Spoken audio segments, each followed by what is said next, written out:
معاونیت اقتصادی ریاست الوزراء در هفته گذشته در حضور داشت محترم ملا عبدالغنی برادر آخوند، معاون اقتصادی ریاست الوزراء، به تاریخ 5 ماه حمل سال جاری خورشیدی میان وزارت‌های مالیه، آب و انرژی، شرکت برشنا و سکتور خصوصی به ارزش حدود 4 میلیارد افغانی قرارداد 4 پروژه تولید برق و ساختمانی به امضا رسید. این پروژه ها شامل تولید حدود 23 مگاوات برق آفتابی در ولسوالی سروبی ولایت کابل، اعمار 2 سب استیشن در ولایت هرات و تمدید لین برق 220 کیلوولت، مارکت تجارتی در منطقه کوته سنگی شهر کابل و احداث مرکز تجارتی و آپارتمان های مسکونی در ولایت هلمند می باشد.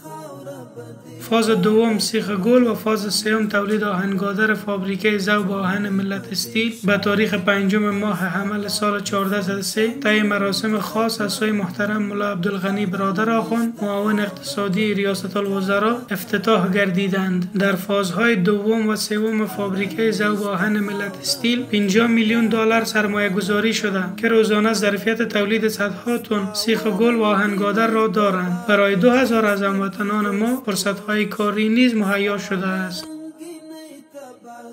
در حضور داشت محترم ملا عبدالغنی برادر آخوند، معاون اقتصادی ریاست الوزراء، قرارداد ساخت فاز دوم قطعه 4 خط آهن خواف هرات به تاریخ 9 ماه حمل سال 1403 خورشیدی میان اداره خط آهن افغانستان و شرکت گاما گروپ به امضا رسید. فاز دوم قطعه 4 خط آهن خواف هرات 47 کیلومتر طول دارد که هزینه مجموعی آن به 53 میلیون دلار میرسد. قرار است تا حدود 2 سال دیگر کار این پروژه به صورت معیاری تکمیل و به بهره برداری سپرده شود.